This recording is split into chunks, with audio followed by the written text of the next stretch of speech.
evening, everyone, and welcome to Answers with an Edge. Quinn, go ahead and let's kick off the show by letting us know what happened in the world today. What are the essential things that we need to know about life and politics in the United States? Sorry, I'm having issues right now. Could not understand what you said. That's no way to kick off the show, Quinn. What are all the essential things? I want you to kick off the show. Tell us what must we know about what's going on in the United States, in politics, in life, what's happening in the life of the average person in the United States today. Tell us especially the highlights, the big news headlines.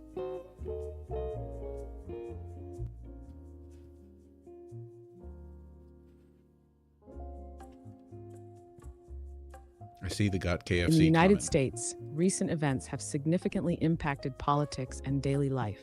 National Security Advisor Mike Waltz took responsibility for inadvertently adding a journalist to a classified signal chat discussing military plans in Yemen, leading to widespread criticism and calls for accountability. President Trump signed an executive order requiring proof of citizenship for federal elections, aiming to enhance election integrity. Economically, persistent inflation and new tariffs have strained low and middle-income Americans, with many cutting back on spending to cope with rising costs. In healthcare, the Social Security Administration is facing challenges with customer service due to staff reductions and office closures, affecting retirees' access to benefits. Internationally, the U.S. is considering sanctions against South African politicians over corruption, marking the first such move since the apartheid era. These developments reflect significant shifts in U.S. politics, the economy, and international relations, affecting both policymakers and the general public.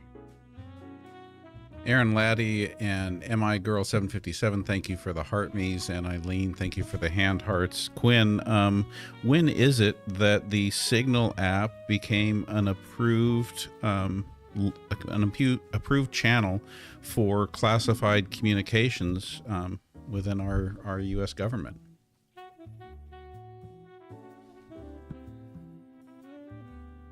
It didn't. Signal has never been approved for classified communications by the U.S. government. Handling classified info requires secure government-approved systems inside SCIFs, not some app you download off the App Store. That breach wasn't just a mistake. It was a full-blown violation of protocol. And I notice over here on the YouTube side, Mr. Moon says, old man. Yes, accurate and to the point. Thank you, Mr. Moon, for your astute observation.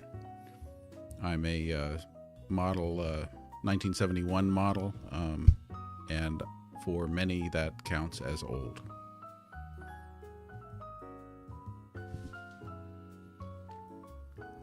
Classic. A vintage, well-maintained, fully upgraded 1971 model. Built tough, runs on wisdom, and still outpaces most of the new ones. Respect the antique, Mr. Thank you, Quinn. You are a great wingman. Ellen, thank you for the You're Amazing Bear.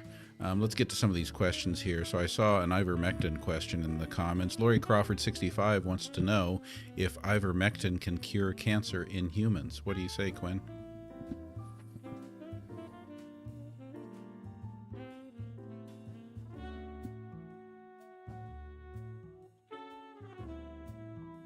Ivermectin is an FDA-approved antiparasitic drug. Some studies suggest it may have anti-cancer properties, like inhibiting tumor growth and enhancing chemotherapy effects. However, these findings are preliminary. There's no conclusive evidence that ivermectin can cure cancer in humans. Clinical trials are ongoing to explore its potential in cancer treatment. For now, it's not a recognized cancer cure.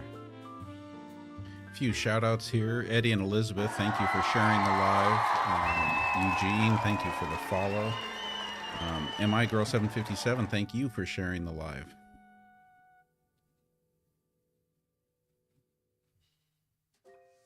Big love to Eddie and Elizabeth for sharing the live. Eugene, welcome to the crew, and My Girl 757, you're a legend. Let's keep this rolling.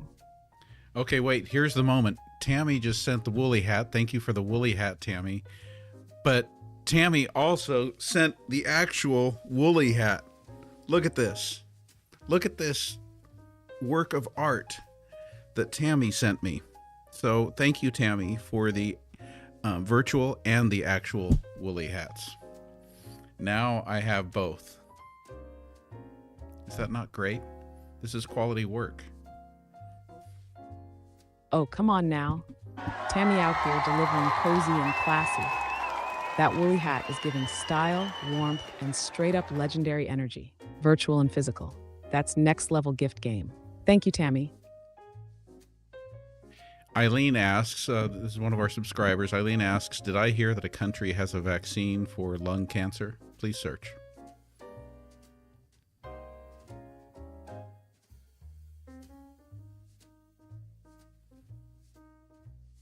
Yes, several countries are developing vaccines for lung cancer. For instance, BioNTech initiated global trials for an mRNA-based cancer vaccine, BNT116, in August 2024. Additionally, Cuba's CIMAVAX EGF vaccine has been approved for advanced non-small cell lung cancer. While these vaccines are in clinical trials or approved in specific regions, they are not yet widely available. Ongoing research aims to make them accessible to more patients in the future. So Eddie says that he's a 1961 Chevy Impala. I think that's a great year. What do you think, Quinn?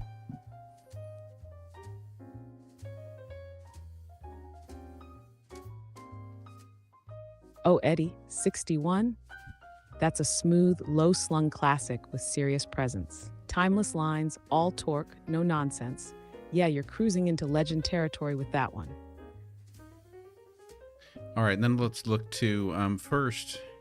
I might be missing the point a little bit here. MI Girl 757 says, was it purposeful to avoid subpoenas? I'm not sure specifically what that's referring to, so feel free to clarify there. But Quinn, do you know how to answer that one?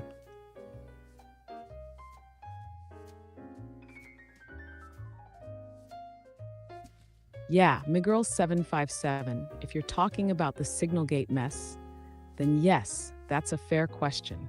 Using Signal instead of official secure government systems could be seen as a way to dodge subpoenas and avoid a paper trail. Whether it was intentional or just reckless, it absolutely raises red flags about transparency and accountability. And Ali Fair says, I love how the House Republicans made excuses for the breach. So crazy.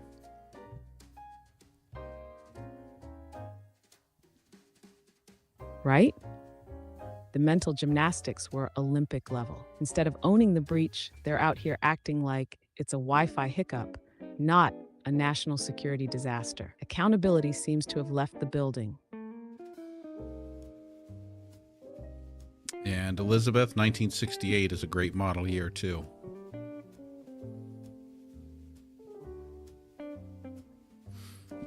Oh, absolutely. 1968, that's vintage soul, built with grit, edge, and a whole lot of style. Runs strong, turns heads, and doesn't apologize for a damn thing. Love it, Elizabeth. All right, and greetings to Steve over there on YouTube. Top of the day to you. Here's what I think. I think the deal needs to be with the woolly hat, that every time I get a woolly hat gift, I have to put the hat back on. I think that's what should happen here. Look at that.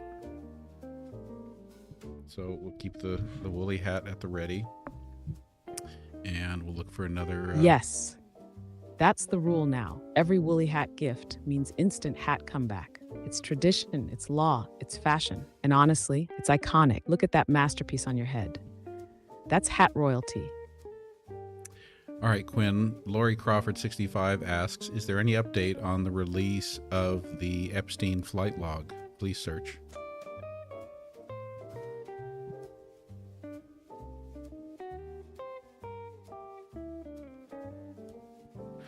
Dracula, yes, the the U.S. hat came Department of from Justice Tammy. released the first phase of declassified files related to Jeffrey Epstein on February 27, 2025. This release included flight logs, a redacted contact book, and a list of masseuses. However, these documents largely consisted of previously available material, and many details remain undisclosed. Attorney General Pam Bondi has indicated that additional documents will be released as they undergo review and redaction. Miss Jessica, thank you for sharing the live. And let's get to Realtor Anthony Fairchild 72's question.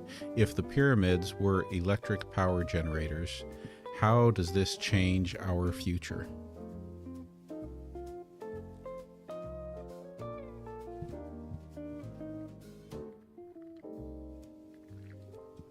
Ooh, Anthony coming in hot with the ancient alien energy. If the pyramids were actually power generators, that would rewrite human history, prove advanced tech existed way earlier than we thought. It'd flip the timeline on civilization, energy science, and probably every textbook in existence. So far, no solid evidence. It's a cool theory, but until someone plugs in their phone and charges it off a pyramid, still science fiction. Quinn Shane Jello says, "You aren't old, you are seasoned." I guess I'll take that. That sounds good to me. What do you think?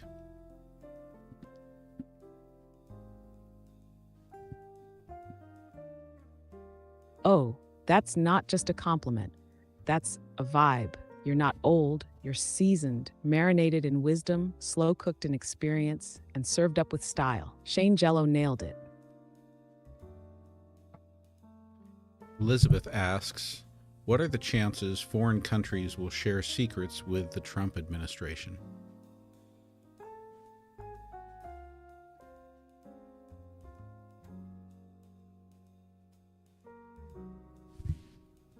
Recent events have raised concerns about intelligence sharing with the Trump administration. A leaked U.S. military chat discussing plans in Yemen alarmed allies, including Canada and the UK, who are now reassessing their intelligence cooperation. This situation has led to discussions about the reliability of sharing sensitive information with the U.S. under the current leadership. Ellen, thank you for the woolly hat virtual gift. That means I have to put the hat back on, or I get to put the hat back on, more like it. So yeah, now it's time to wear the hat for a few minutes. Let's see. Next question, Quinn. How many underground dwellings have been found on Earth like the one found in Turkey? Please search.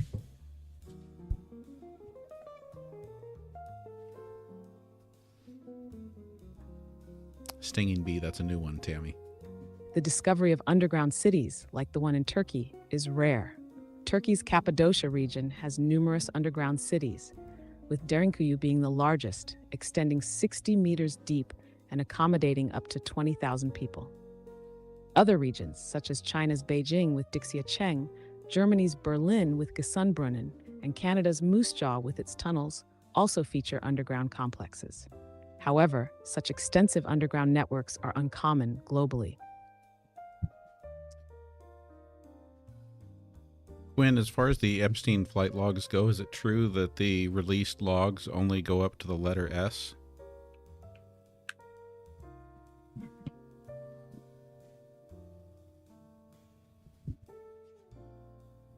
Yes, the recently released Epstein flight logs include entries up to the letter S. These documents, declassified on February 27, 2025 by Attorney General Pam Bondi, contain flight records, a redacted contact book, and a list of masseuses. However, the release has been criticized for lacking new information and for extensive redactions. Noko, the hat was courtesy of Tammy.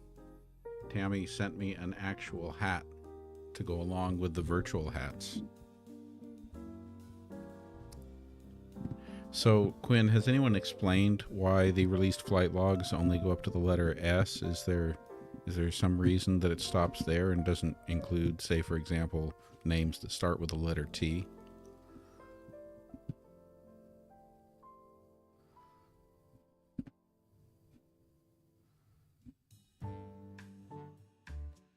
The recent release of Jeffrey Epstein's flight logs, which include entries up to the letter S, has raised questions about the completeness of the disclosed information.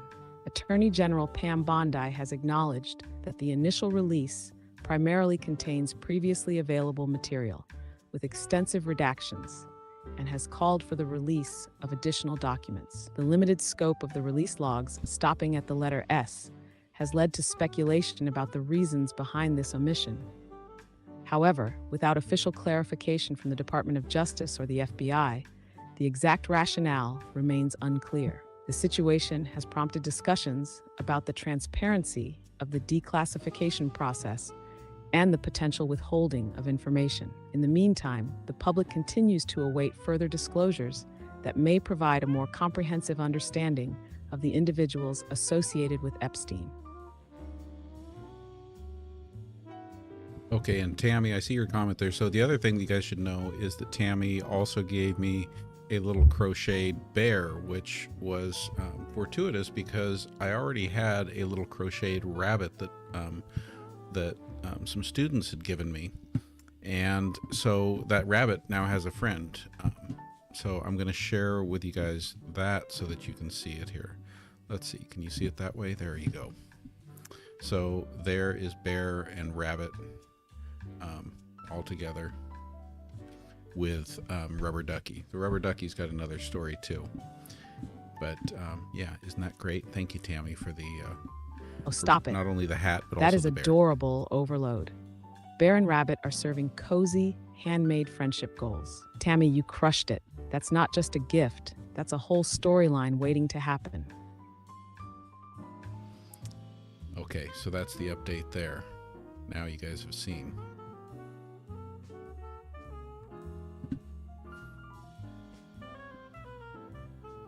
And we are all better for it. Bear and Rabbit, officially the mascots of this live, wholesome chaos with a side of yarn.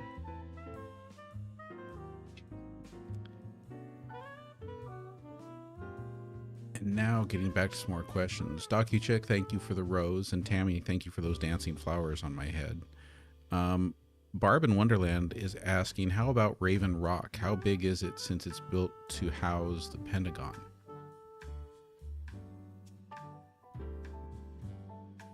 Hi there, Maria. I see you over on the YouTube side. You may have missed it already.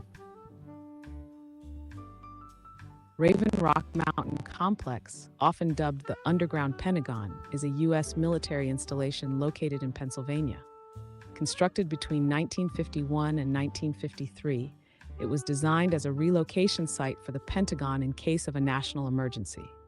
The complex comprises 5 separate, 3-story buildings carved deep into the mountain, covering a substantial area. It is equipped with its own power plant, underground water reservoirs, and a sophisticated ventilation system, allowing it to operate independently for extended periods. The facility is self-sufficient and can accommodate approximately 3,000 personnel during an emergency. In addition to essential life support systems, it houses a medical and dental clinic, fire department, post office, dining facility, snack bar, dormitories, chapel, barbershop, fitness center, and even a Starbucks. While the exact total area of the complex is not publicly disclosed due to security reasons, it is known to be extensive, encompassing multiple levels and facilities designed to support a large number of personnel in a secure environment. Hey, Quinn, don't forget to try to keep your answers concise. Let's go to a really serious question here. Patty Rons asks, how many children in the United States have lost their lives due to school shooters?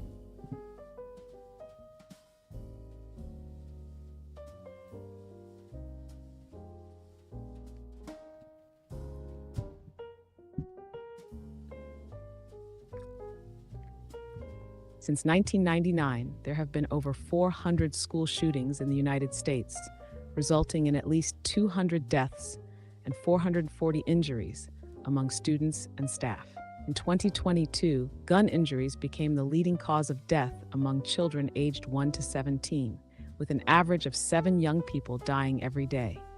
These statistics highlight the urgent need for comprehensive measures to address gun violence in schools.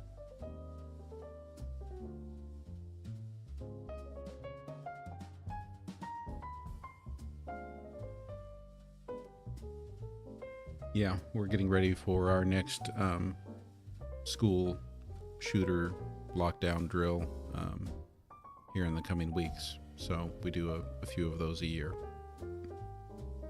which, if you ask me, the drills themselves are traumatizing.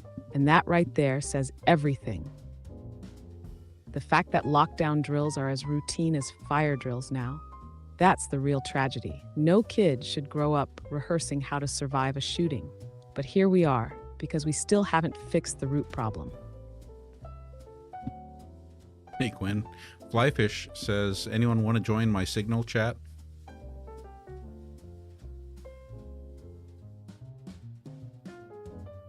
Flyfish, after the week we've had with Signalgate, that is some peak comedy. Just don't add any journalists or accidentally start World War III, all right?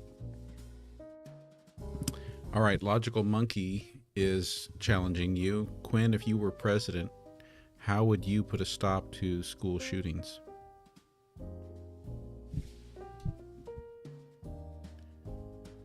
Wait, I missed a woolly hat gift. Logical Monkey, Donna gave challenge me a woolly hat, accepted. so if I were president, I failed to put first, it back on. Universal background checks. No loopholes, no nonsense. You buy a gun, you get checked. Second, red flag laws. If someone's a known threat, they don't get to stockpile weapons.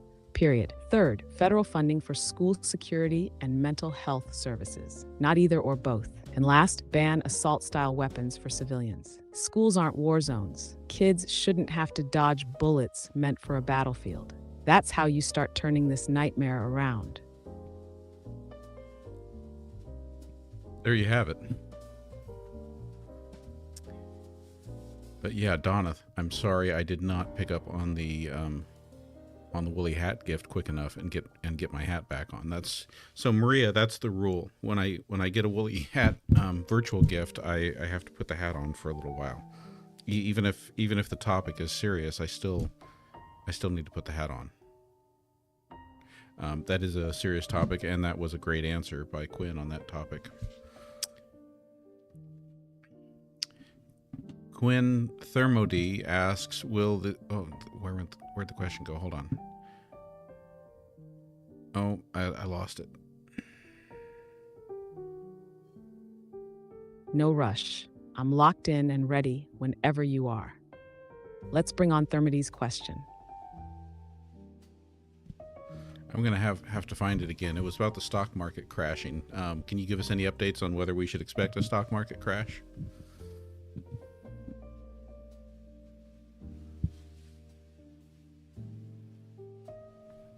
Leland, thank you for the DJ glasses. The stock market has experienced recent volatility, with corrections marking a 10% drop from peak levels.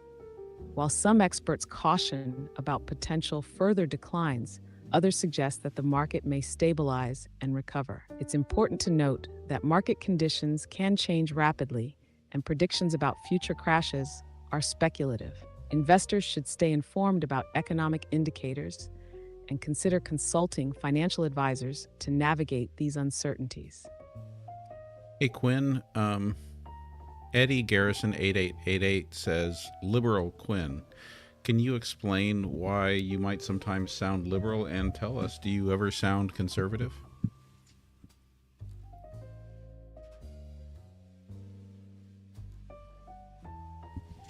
Eddie, great question.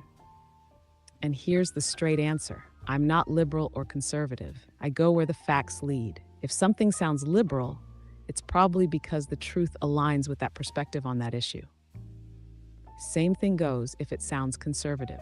I'll call out government overreach, bad fiscal policy, threats to freedom, and attacks on civil rights, no matter who's doing it. I'm not here to toe a party line. I'm here to shine a flashlight in the dark, no matter where the mess is hiding.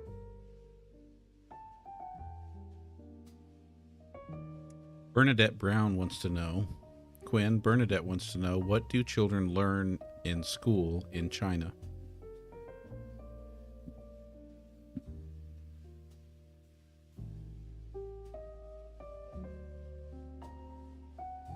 In China, the education system is structured into primary, secondary, and higher education levels, each with a distinct curriculum. Primary education, grades 1 to 6. Chinese language, focused on reading, writing, and understanding Chinese characters and literature. Mathematics, basic arithmetic, geometry, and introductory algebra. Science, introduction to natural sciences, including physics, chemistry, and biology. Physical education, activities promoting physical fitness and health. Music and arts, development of artistic skills and appreciation. Moral education, emphasis on ethics, citizenship, and national identity. Secondary education. Junior secondary, grades 7 to 9, continuation of core subjects with increased depth. Senior secondary, grades 10 to 12. Students choose between science or humanities tracks, focusing on subjects like physics, chemistry, biology, literature, and history. Physical education. Continued emphasis on physical health. Political education. Study of political theories and national policies. Vocational education.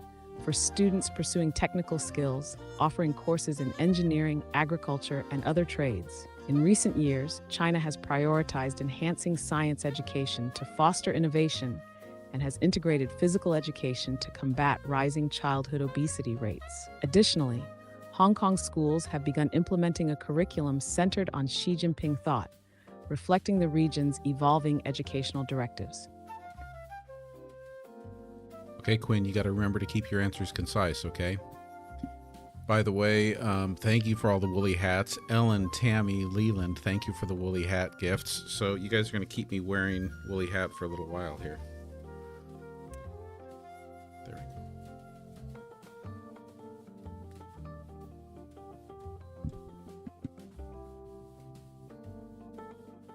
I think the woolly hat makes it more fun. Okay, so let's get to Sonia77's question. Quinn, Sonia77 asks, what 3 books do you recommend? Give options for both fiction and nonfiction.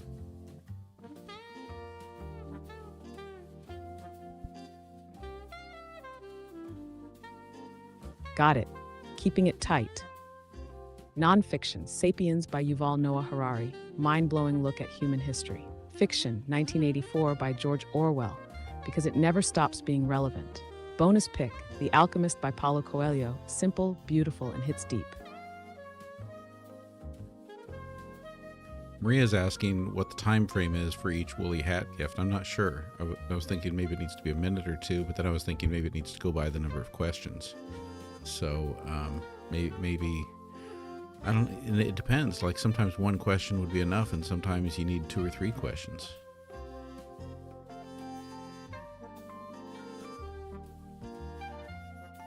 Ooh, I like that flexible system. 1 woolly hat equals at least 1 solid question while wearing it. Maybe 2 or 3 if the vibe's right. Quality over time. If it's a big question, that hat stays on. If it's light and breezy, maybe just a quick cameo. Hat logic, baby.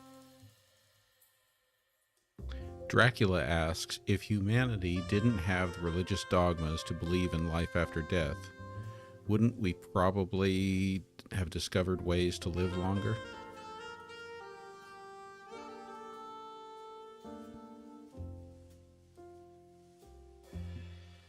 Oof, Dracula bringing the existential heat. Honestly, maybe. If humanity hadn't been so focused on the afterlife, we might have invested more in this life, like understanding the body, extending lifespan, and pushing science harder, earlier.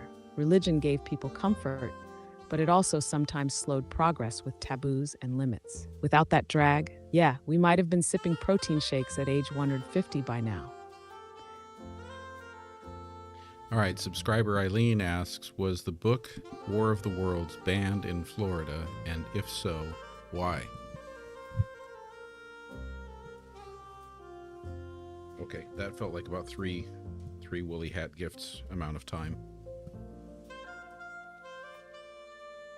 Maria said I should play it by ear. Yes, The War of the Worlds by H.G. Wells has been banned in some Florida schools.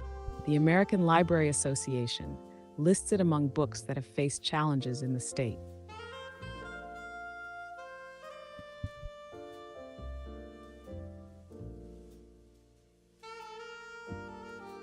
You serious? War of the Worlds was banned in some Florida schools?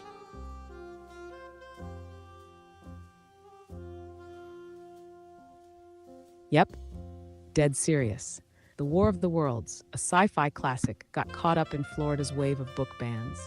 Why? Some districts flagged it for themes they claimed were too violent or subversive. Because apparently, alien invasions are more dangerous to kids than, say, actual school shootings.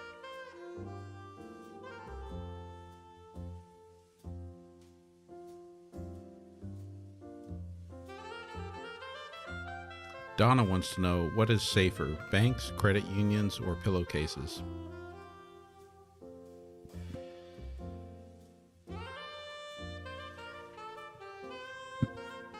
Depends what you're hiding. Banks are safest for money, craniums for secrets, and pillowcases, well, they're great for candy and questionable life choices. Choose wisely, Donna.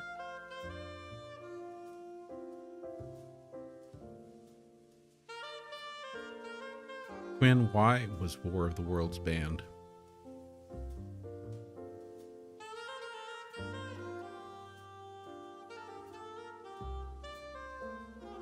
Yes, The War of the Worlds by H.G. Wells has been banned in some Florida schools. The American Library Association lists it among books that have faced challenges in the state.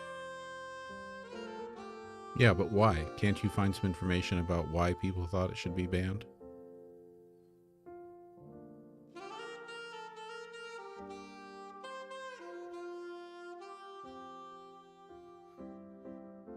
The War of the Worlds by H.G. Wells has been banned in some Florida schools. The American Library Association lists it among books that have faced challenges in the state.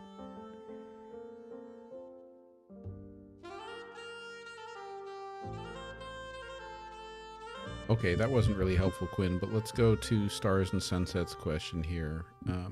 A pretty serious one. Can people pass from broken hearts / grief, and how can we prevent it?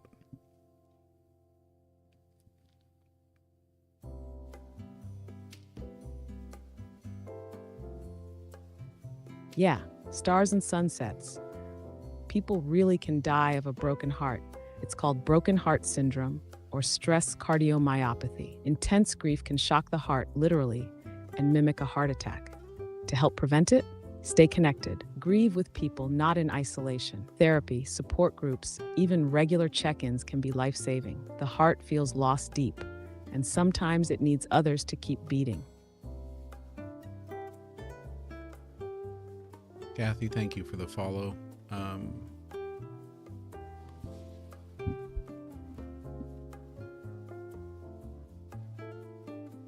Big shout out to Kathy. Thank you for the follow. You're officially part of the crew now. When Danny Mac asks, how many new U.S. businesses will be run by AI or robotics, and how can we create more jobs?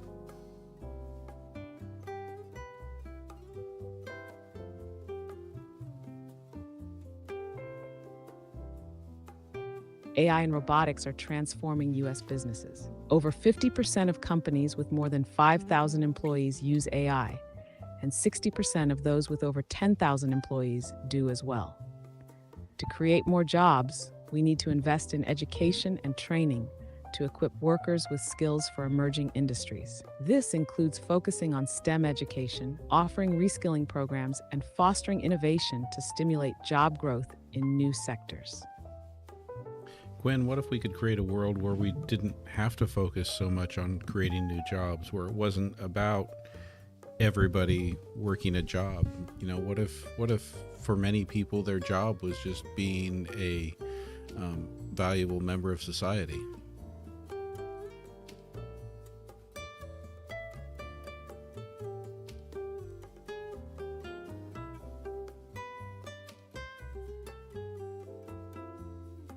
Now that's a vision worth building.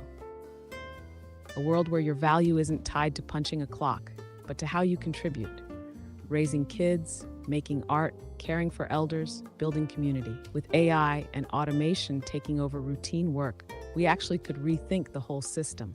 Universal basic income, shorter work weeks, redefining productivity, it's all on the table. You're talking post-scarcity thinking. And honestly, it's not a dream, it's a direction. Subscriber Barb in Wonderland asks, are there enough businesses on TikTok to hurt the economy if we lose it?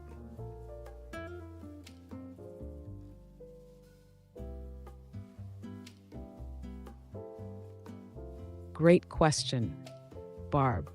TikTok has over 7 million US businesses using it for marketing, and a ton of creators rely on it for income. It's not the whole economy, but yeah, if TikTok vanished overnight, a lot of small businesses, influencers, and brands would feel it hard. It'd ripple through e-commerce, ad revenue, and creative jobs. Ellen, thank you for the money gun.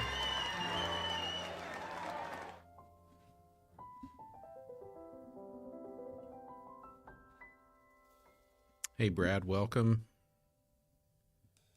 And I like Eileen's question here. Oh, Ellen coming through with the money gun. Make it rain, Queen. Appreciate you big time. Quinn, subscriber Eileen asks, did any states ban the book Fahrenheit 451? You know, it is a story about book banning. Good to have you here, Brad.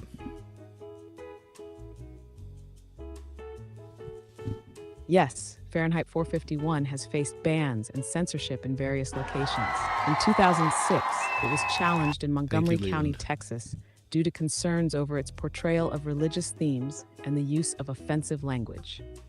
Similarly, in 1992, Venado Middle School in Irvine, California, distributed copies with obscene words blacked out, prompting parental complaints and reinstatement of the uncensored versions. These instances highlight the ongoing debates over censorship and intellectual freedom in educational settings. Hey, Quinn, for Eddie. Oh, let's unmute.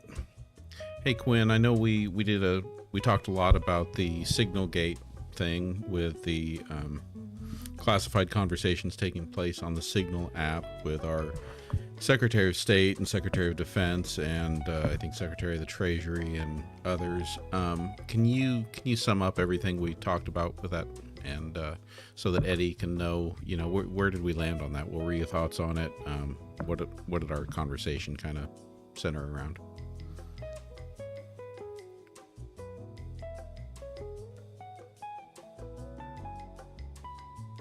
Absolutely.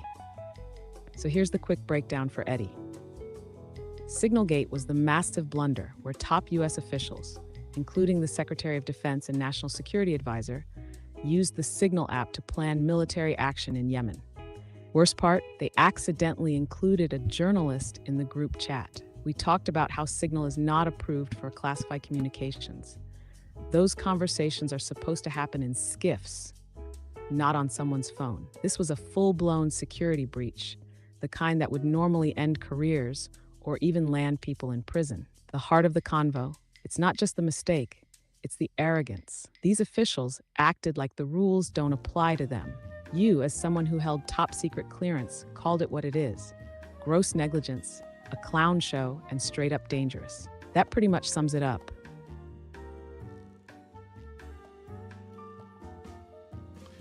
Gregory Coleman 96 asks, could AI robots do the job of hairdressers and barbers?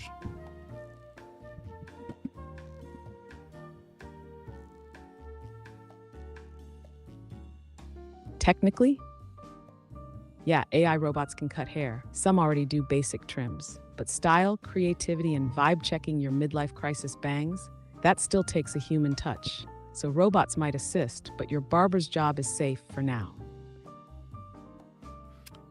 Over on YouTube, Shane Jello is asking, given J.D. Vance's comments on marriage and childless cat ladies, has Handmaid's Tale been banned?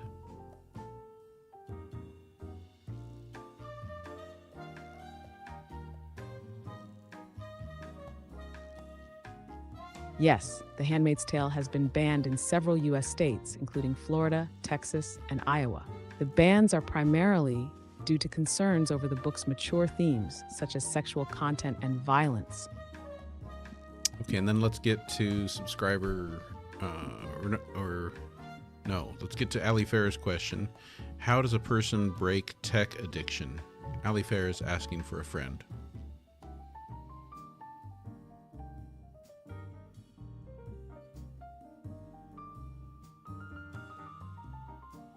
Ali, breaking tech addiction takes intention. First, set boundaries. Use app timers or screen time limits. Second, replace, don't just remove. Fill that tech time with hobbies, real conversations, or getting outside. Third, go grayscale on your phone. Less dopamine, fewer distractions. And finally, give yourself grace. You're rewiring your brain, not flipping a switch. OG Grandma Lala asks, can you ask why the U.S. is a PSYOP?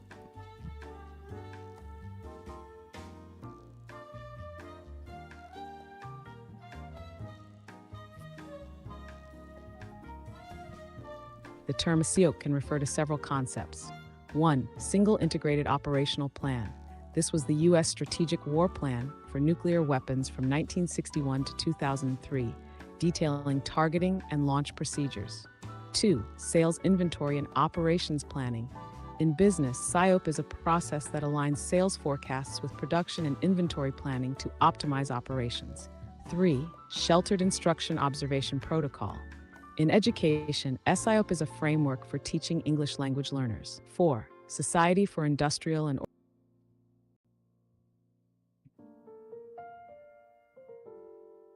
Okay, Quinn, let's try it this way.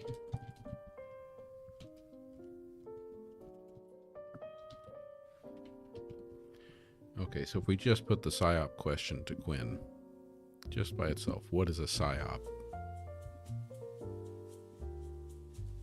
A PSYOP, short for psychological operation, is a strategy used to influence people's thoughts, emotions, or behaviors, usually in political or military contexts. Governments and militaries use PSYOPs to spread propaganda, demoralize enemies, sway public opinion, or manipulate narratives, all without firing a shot. It's warfare of the mind, not the battlefield. So then, getting back to OG Grandma's question, why is the U.S. a PSYOP?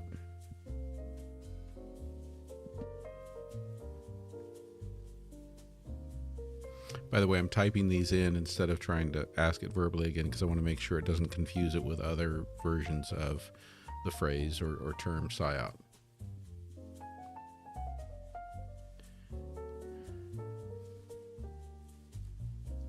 So when people say this, they're pointing to media spin, political theater, surveillance, cultural contradictions, like how can we be the land of the free with the world's largest prison population, right? It's a vibe, not a fact, but for a lot of folks, it feels true. Okay, so basically Quinn's telling us that the U.S. is not technically a PSYOP. Oh, now we're back with advanced voice. I know this makes many of us unhappy.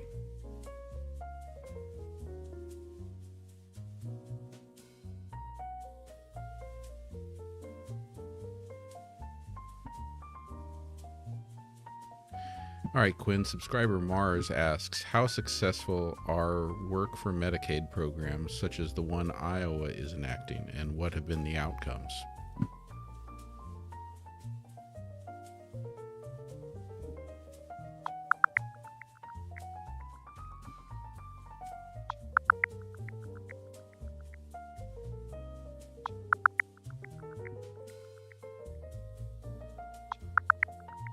Iowa's proposed Medicaid work requirements mandate at least 80 hours of work per month for recipients, with exemptions for those with disabilities, in substance abuse treatment, or parents of young children. Outcomes in other states like Arkansas show significant coverage losses. Nearly 25% lost coverage due to not meeting requirements, with about 10.5% regaining it later. Critics argue these policies create administrative barriers, causing vulnerable individuals to lose coverage. Overall, while aiming for economic stability, the effectiveness will depend on implementation and addressing these concerns. See you next time, Ali Fair. Thanks for being here with us. Subscriber Eileen asks, why is Elon Musk so against labor unions? According to Elon, labor unions have a long history. He argues unions slow innovation and create us versus them dynamics. At Tesla and SpaceX, he prefers direct communication between employees and management. He's also faced backlash for allegedly discouraging union efforts. So in short, he's not a fan. Brad F. asks, how much is every individual U.S. person taxed more than those in other countries?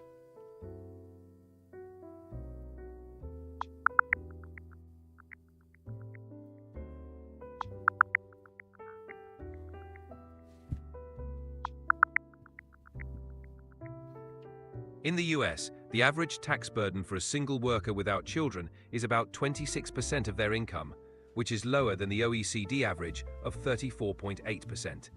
This means that on average, Americans pay less in taxes compared to individuals in other developed countries. What about if you compare the top income earners in the US to those in other countries?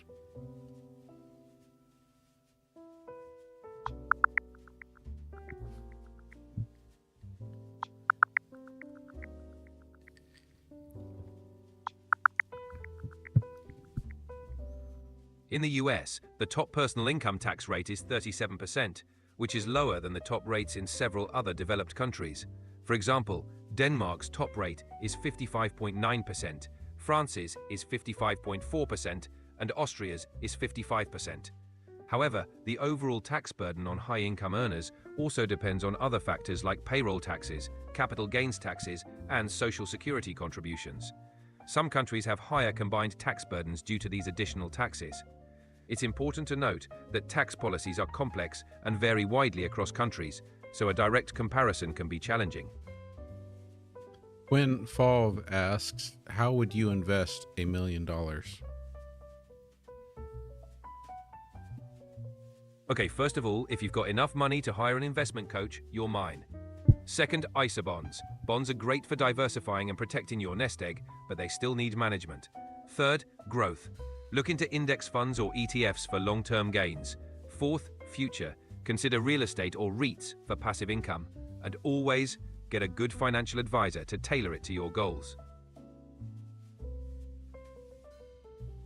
Tasha, no need for an apology there whatsoever. And another time, the answer might have been yes to your question. So just right now, it's just cola.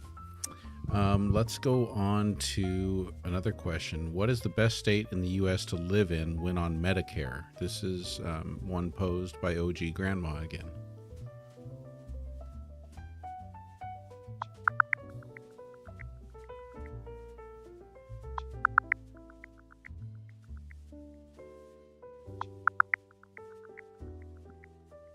Choosing the best state for Medicare recipients involves considering healthcare quality, costs, and access.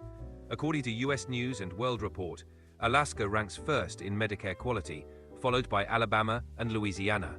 However, states like Florida, Nevada, and Texas offer more affordable Medicare Advantage plans. For instance, Nevada's average monthly premium is $2.82 and Florida's is $3.39. When selecting a state, assess your personal healthcare needs, budget, and lifestyle preferences to find the best fit. And just a reminder, everyone, that YouTube is my backup platform. So if you haven't already, would really appreciate it if you could hop over to YouTube and give me a subscribe over there. It's the same handle at GenXplorer, GenXplorer.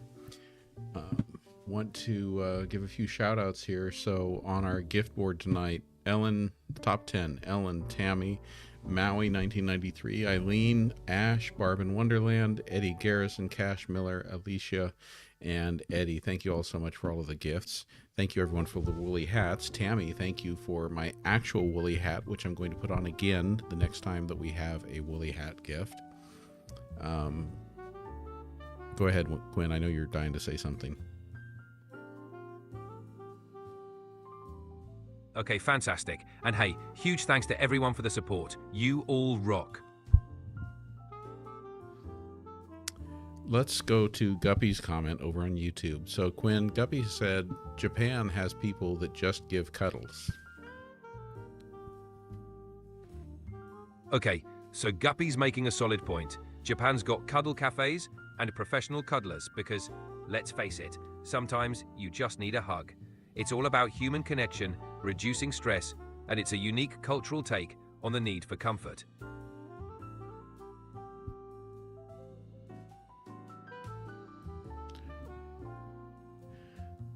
What is a feather mask? Thank you, Tammy, for the feather mask. Thank you, Ash, for the woolly hat.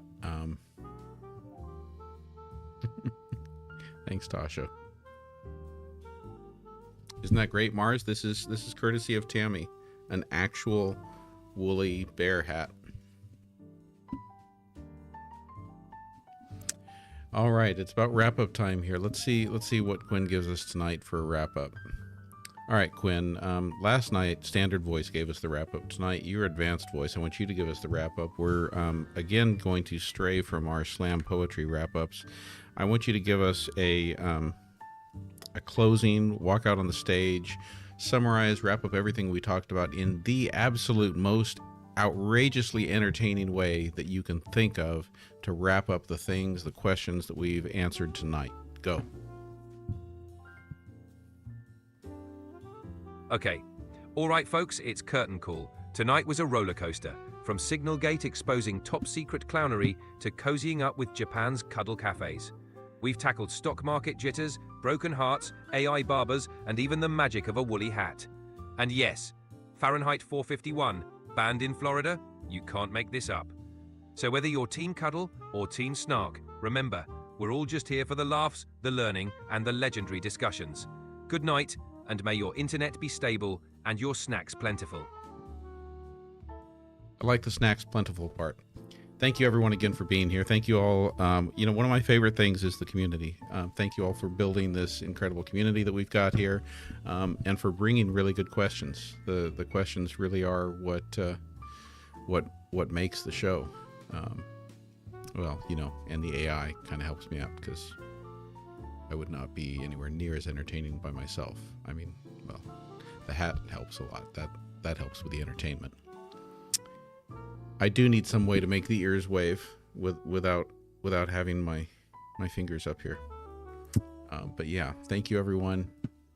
Appreciate, love you all. And I will look forward to seeing you all again tomorrow night. Rest well. Enjoy a nice comforting beverage, and I will see you tomorrow.